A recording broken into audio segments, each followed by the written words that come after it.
नमस्कार दोस्तों, कक्षा 9 का विज्ञान विषय का पेपर आपके लिए लेके आ चुके हैं। पूर्णांक इसका 70 रहने वाला है और 2022 का पेपर है। 2 घंटे 45 मिनट अब की बार आपका टाइम रहने वाला है। एक एक क्वेश्चन को मैं आपको सॉल्व करके बताऊंगा और इस पेपर को आप पूरा पढ़ के जाएं। एक एक क्वेश्चन को मैं आपको सॉल्व करा रहा हूँ, साथ के साथ ही आपको ये याद हो जाएगा और इसमें से काफ़ी क्वेश्चन आपके एज इट इज़ फंसने वाले हैं। आपके ज़िले का ये पेपर है, लेकिन उससे पहले आप चैनल पर यदि आप पहली बार आए हो तो चैनल को सब्सक्राइब कर दें और एक घंटी का निशान आपको दिखाई दे रहा होगा, उसको ज़रूर दबा दें, क्योंकि अब लगातार आपके ज़िले का पेपर हमारे चैनल पर आपको दिखाई देता रहेगा। तो नोटिफिकेशन ऑन कर लें और चैनल को सब्सक्राइब जरूर कर दें। देखो, हम एक एक क्वेश्चन को सॉल्व करना चालू करते हैं, आपकी परसेंटेज काफ़ी अच्छी बनेगी। तो देखो दोस्तों, पहला क्वेश्चन यहाँ पर दे रखा है, बेग का मात्रक क्या होता है। तो बेग क्या होता है, दूरी। बेग बराबर दूरी बटे समय होता है, तो दूरी का मात्रक तो क्या हो जाएगा, मीटर, और बटे में क्या आ जाएगा, सेकंड। तो बी ऑप्शन मीटर पर सेकंड इसका सही आंसर होगा। अगला क्वेश्चन दे रखा है, बल का मात्रक क्या होता है। तो बल का मात्रक क्या होता है, न्यूटन। ए ऑप्शन सही हो जाएगा। तीसरा क्वेश्चन दे रखा है यहाँ पर, एमकेएस पद्धति में त्वरण का मात्रक क्या होता है।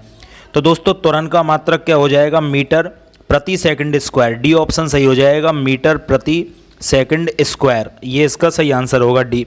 अगला क्वेश्चन है, ऊर्जा का एमकेएस पद्धति में मात्रक क्या होता है। तो ऊर्जा का एमकेएस पद्धति में मात्रक जूल होता है, तो जूल इसका सही आंसर होगा। क्वेश्चन नंबर अगला दे रखा है आपका, शक्ति का मात्रक क्या होता है। तो शक्ति क्या होती है, पावर, और शक्ति का मात्रक आपका क्या हो जाएगा, जूल प्रति सेकंड। क्योंकि शक्ति होती क्या है, शक्ति बराबर होता है कार्य बटे समय, तो इस तरह से जूल प्रति सेकंड आपका आंसर हो जाएगा। अगला क्वेश्चन आपका दे रखा है, हर्ट्ज का मात्रक क्या होता है। तो हर्ट्ज किसका मात्रक है, आवृत्ति का।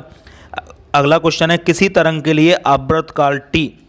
आवर्तकाल तो क्या दे रखा है, टी, और आवृत्ति क्या दे रखी है, एन। अब आवर्तकाल क्या होता है आपका, कंपनों की संख्या, और 1 सेकंड में होने वाले कंपन, ये क्या होते हैं, आपकी आवृत्ति होती हैं। तो आपका सूत्र होता है टी आवर्तकाल बराबर 1/n, ये आपका रिलेशन होता है। अब यहाँ से आप मिलान कर लो, ये दे रखा है क्या, तो पहला ऑप्शन तो गलत दे रखा है। दूसरे ऑप्शन में चलते हैं, तो देखो एक काम करो, इस n को यदि हम इधर ले आएँ इधर से, तो ये क्या आ जाएगा, 1 बराबर NT। तो यहाँ पर आपका बी ऑप्शन दे रखा है, तो ये सही आ गया। से ऑप्शन गलत है और डे ऑप्शन गलत है, तो आपका बी ऑप्शन बिल्कुल सही हो जाएगा, NT बराबर 1, ये रिलेशन आ जाएगा यहाँ पर सी का। अगला क्वेश्चन आपका यहाँ पर दे रखा है, 8वां, न्यूट्रॉन की खोज करने वाले वैज्ञानिक का नाम क्या था। तो जेम्स चैडविक के द्वारा न्यूट्रॉन की खोज की गई थी। इसके अलावा आप प्रोटॉन और इलेक्ट्रॉन की खोज भी याद करके जाएं। प्रोटॉन की खोज करने वाले वैज्ञानिक का नाम था गोल्डस्टीन, और इलेक्ट्रॉन की खोज करने वाले वैज्ञानिक का नाम था जेम्स चैडविक, और रदरफोर्ड ने अल्फा कणों की खोज की थी। अगला क्वेश्चन आपका है, परमाणु के नाभिक में क्या क्या स्थित होता है। तो दोस्तों, परमाणु का जो नाभिक होता है उसके अंदर एक तो प्रोटॉन पाए जाते हैं और एक न्यूट्रॉन पाए जाते हैं, और इसके बाह्यतम भाग में कौन चक्कर लगाते रहते हैं, इलेक्ट्रॉन चक्कर लगाते रहते हैं। तो आपको याद रखना है, नाभिक के अंदर प्रोटॉन और न्यूट्रॉन पाए जाते हैं और इनको सम्मिलित रूप से न्यूक्लियॉन भी बोलते हैं अपन। तो इसका आंसर कौन सा सही हो जाएगा, प्रोटॉन और न्यूट्रॉन, बी ऑप्शन सही हो जाएगा। अगला क्वेश्चन आपका यहाँ पर दे रखा है, जल में H2O में हाइड्रोजन और ऑक्सीजन के द्रव्यमानों का अनुपात क्या होता है। तो हाइड्रोजन का द्रव्यमान कितना होता है आपका 1, और 2 हाइड्रोजन दे रखें, तो ये टोटल आपका कितना हो जाएगा 2, और ऑक्सीजन का कितना होता है द्रव्यमान 16, तो 2:16, जिसको आप काट कर क्या लिख सकते हो, 1:8। तो इसका सही आंसर होगा 1:8। तो ए ऑप्शन गलत है, बे भी गलत है, से भी गलत है, और डी भी गलत है। तो यहाँ पर दोस्तों सभी ऑप्शन गलत दे रखे हैं, आपको 1:8 बढ़ना है यहाँ पर। अगला क्वेश्चन दे रखा है, पदार्थ के अणुओं के बीच में दूरी अधिकतम किस में होती है। तो आप जानते हो गैसों के बीच में दूरी सबसे अधिक होती है, द्रवों में थोड़ी कम और ठोसों में और भी कम। तो पहला ऑप्शन बिल्कुल सही हो जाएगा, गैसीय अवस्था में दूरी क्या होती है, अधिकतम होती है। अगला क्वेश्चन आपका दे रखा है, शुष्क बर्फ है। तो शुष्क बर्फ क्या होता है, ठोस CO2 को शुष्क बर्फ कहा जाता है, तो डी ऑप्शन सही हो जाएगा, ठोस कार्बन डाइऑक्साइड। अगला क्वेश्चन आपका दे रखा है, सोडियम का सही इलेक्ट्रॉनिक विन्यास क्या होता है। तो सोडियम का इलेक्ट्रॉनिक विन्यास, सोडियम का परमाणु क्रमांक कितना होता है 11, तो इसको लिखते हैं अपन 1s2, 2s2, 2p6 और 3s1। अब देखो s में कितने आए, 2 इलेक्ट्रॉन, ये भी 2 है और ये भी 2 है, तो 6 और 2 8 इलेक्ट्रॉन, और 3 वाले में कितने आए 1, तो 281 इसका सही आंसर हो जाएगा। तो डी ऑप्शन सही होगा, 281। अगला क्वेश्चन यहाँ पर दे रखा है, कोशिका में केंद्रक का पता किसने लगाया था। तो रॉबर्ट ब्राउन ने कोशिका में केंद्रक का पता लगाया था। अगला क्वेश्चन है आपका, एक कोशिक यूकैरियोटिक जीव पाए जाते हैं। तो प्रोटिस्टा में आपके एक कोशिक यूकैरियोटिक जीव पाए जाते हैं। अगला क्वेश्चन आपका दे रखा है, संक्रमित कुत्ते और अन्य कुत्ते के काटने पर होने वाला रोग कौन सा होता है? तो संक्रमित कुत्ता जब अपन को काट जाता है तो रेबीज हो जाता है हमें। अगला क्वेश्चन यहाँ पर 17वां आपका दे रखा है, श्वेत क्रांति किसे कहा जाता है? तो दुग्ध उत्पादन को श्वेत क्रांति के नाम से जाना जाता है। दुग्ध उत्पादन के लिए श्वेत क्रांति वर्ड यूज में लिया जाता है। अगला यहाँ पर है, प्रकृति में CO2 गैस की मात्रा पाई जाती है। तो नेचर में CO2 गैस जो होती है वो कितनी मात्रा में पाई जाती है? तो आपको पता है 0.033% CO2 गैस होती है। 21% क्या होती है? ऑक्सीजन। 78% क्या होती है? नाइट्रोजन। और अन्य गैसों में आ जाते हैं। अगला क्वेश्चन आपका दे रखा है, असमतापी जीव कौन सा है? तो असमतापी जीव मेढक को बोला जाता है। अगला क्वेश्चन है आपका, तरल संवहन संयोजी ऊतक कहलाता है। तो दोस्तों रक्त को तरल संवहन संयोजी ऊतक के नाम से जाना जाता है।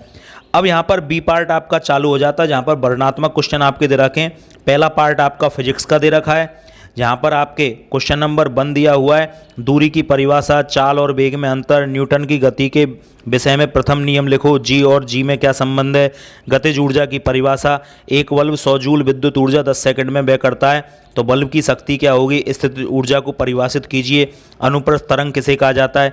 फिर इसके बाद हमने यहाँ पर सी पार्ट में आपको केमिस्ट्री से रिलेटेड क्वेश्चन दे दिए। आप चाहते हो कि इनको भी हम सॉल्व करवाएं तो आप हमको बताइए। देखो, निम्न ताप पर जल की भौतिक अवस्था क्या होगी? 250 डिग्री सेंटीग्रेड पर भाप बन के उड़ जाएगा पूरा जल। 100 डिग्री पर भी जल द्रव अवस्था में रहता है, लेकिन भाप में कन्वर्ट होने लग जाता है, गैस अवस्था में आ जाता है। समांगी और विषमांगी मिश्रणों में, समांगी मिश्रण जैसे वायु का मिश्रण है, क्या वायु आपको सब जगह से एक जैसी दिखाई देती है? तो जब भी विलेय और विलायक एक जैसे दिखाई दें तो समांगी कहलाता है, और जब अलग अलग दिखाई दें तो विषमांगी कहलाता है। जैसे आप पानी में मिट्टी घोल दो तो आपको पानी अलग और मिट्टी नीचे बैठ जाएगी, विषमांगी मिश्रण होगा। और इसी तरह से आप वायु को देखोगे, या फिर आप इस समय शरबत बनाते हो तो पानी में शरबत को घोलते हो तो सभी जगह से रेड हो जाती है वो, तो ये समांगी मिश्रण है आपका। अगला क्वेश्चन है, द्रव्यमान संरक्षण और द्रव्य अविनाशिता का नियम लिखिए। द्रव्यमान संरक्षण का मतलब होता है किसी भी रासायनिक अभिक्रिया में पदार्थ को ना तो नष्ट किया जा सकता है और ना ही पदार्थ को बनाया जा सकता है, अर्थात पदार्थ का जो द्रव्यमान होता है वो हमेशा संरक्षित रहता है।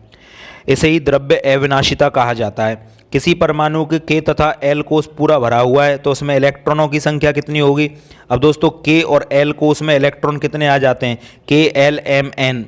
तो के में आपके इलेक्ट्रॉन 2 आ जाते हैं और एल में आपके 6-8 इलेक्ट्रॉन, यहाँ पर आंसर हो जाएगा आपका। रदरफोर्ड के परमाणु का नाभिकीय मॉडल क्या है?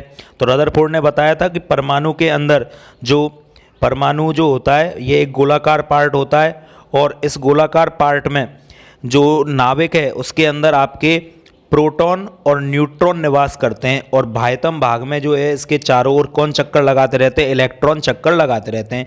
ये रदरफोर्ड का नाभिकीय मॉडल था। इसके अलावा रदरफोर्ड ने क्या परमाणु के नाभिक पर अल्फा कणों की बौछार की थी। तो अधिकांश अल्फा कण तो क्या है, बिल्कुल सीधे निकल जाते हैं, और कुछ अल्फा कण ऐसे होते हैं जो 60 डिग्री पर 80 डिग्री पर विचलित हो जाते हैं, और हजारों अल्फा कणों में से 1 या 2 कण ऐसे थे जो बिल्कुल जिस दिशा में जाते हैं उसी दिशा में वापस आ जाते हैं। तो रदरफोर्ड के बारे में रदरफोर्ड ने कहा था कि परमाणु अंदर से बीचों बीच से एक, वैसे परमाणु क्या होता है, खाली होता है, लेकिन बीचों बीच इसमें कोई ना कोई ऐसा पार्टिकल पाया जाता है जो कि इलेक्ट्रॉनों को, अल्फा कणों को प्रतिकर्षित करता है। तो परमाणु के बीचों बीच भाग में नाभिक पाया जाता है, ये रदरफोर्ड ने ही हमें बताया था। अगला क्वेश्चन आपका है, कैल्शियम क्लोराइड का सूत्र क्या होता है? तो दोस्तों कैल्शियम क्लोराइड क्या हो जाएगा आपका? CaCl2।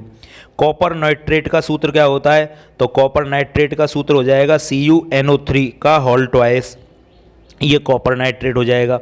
अगला क्वेश्चन आपका यहाँ पर दे रखा है, एल्यूमिनियम क्लोराइड का सूत्र क्या होगा? तो एल्यूमिनियम क्लोराइड का सूत्र आपका हो जाएगा AlCl3। तो यहाँ पर आप AlCl3 कर दोगे। कैल्शियम कार्बोनेट का सूत्र क्या होगा? CaCO3 हो जाएगा। मैग्नीशियम क्लोराइड क्या हो जाएगा? MgCl2 हो जाएगा। यदि किसी परमाणु में इलेक्ट्रॉनों की संख्या 8 है तो न्यूट्रॉन की संख्या भी 8 है, तो तत्व का, अब देखो क्या क्या दे रखे हैं आपके यहाँ पर, परमाणु में परमाणुओं की संख्या व परमाणु क्रमांक क्या होगा? तो दोस्तों परमाणु में इलेक्ट्रॉन की संख्या 8 है और न्यूट्रॉन की संख्या भी 8 है। अब हमसे ये तो कह नहीं रहा है कि वो इलेक्ट्रॉन निकल गए या नहीं निकले, तो परमाणु क्रमांक भी क्या होता है? 8। उदासीन परमाणु में इलेक्ट्रॉन की संख्या के बराबर ही क्या होता है? परमाणु क्रमांक होता है। परमाणु का द्रव्यमान कितना होगा? तो जब उदासीन परमाणु है तो आप इलेक्ट्रॉन और प्रोटॉनों को इलेक्ट्रॉन की संख्या को और न्यूट्रॉन की संख्या को जोड़ दो तो इसका द्रव्यमान संख्या कितना हो जाएगा, 16 हो जाएगा। परमाणु की संयोजकता कितनी होगी, तो ये 16 द्रव्यमान किसका होता है, आपका ऑक्सीजन का होता है, और ऑक्सीजन की संयोजकता कितनी होती है आपकी, -2 होती है। समस्थानिक और समभारिकों को उदाहरण सहित समझाइए। तो समस्थानिक का मतलब क्या होता है, एक ही तत्व के ऐसे परमाणु होते हैं जिनका परमाणु क्रमांक तो कैसा होता है, समान होता है, लेकिन द्रव्यमान अलग अलग होता है। और समभारिक का मतलब क्या होता है, जिनके परमाणु क्रमांक अलग अलग होते हैं लेकिन भार कैसे होते हैं, समान होते हैं। तो ये आपका केमिस्ट्री वाला पोर्शन हो गया। इसके बाद आपका जीव विज्ञान वाला पोर्शन दे रखा है जिसमें आपके 4-5 क्वेश्चन दिए हुए हैं। तो पूरा पेपर हमने आपको सॉल्व करके बता दिया है। उम्मीद है आपको वीडियो पसंद आई होगी। वीडियो को आप ज़्यादा से ज़्यादा बच्चों तक शेयर करें, और इसकी पीडीएफ फाइल के लिए आप हमारे Telegram channel education by Mohit sir को ज्वाइन कर लें। वहाँ से इसकी पीडीएफ फाइल आप डाउनलोड कर सकते हैं, और चैनल को सब्सक्राइब करके बेल आइकन जरूर दबा दें। अगले पेपर के लिए मिलते हैं नए पेपर के साथ नई वीडियो में। जय हिंद।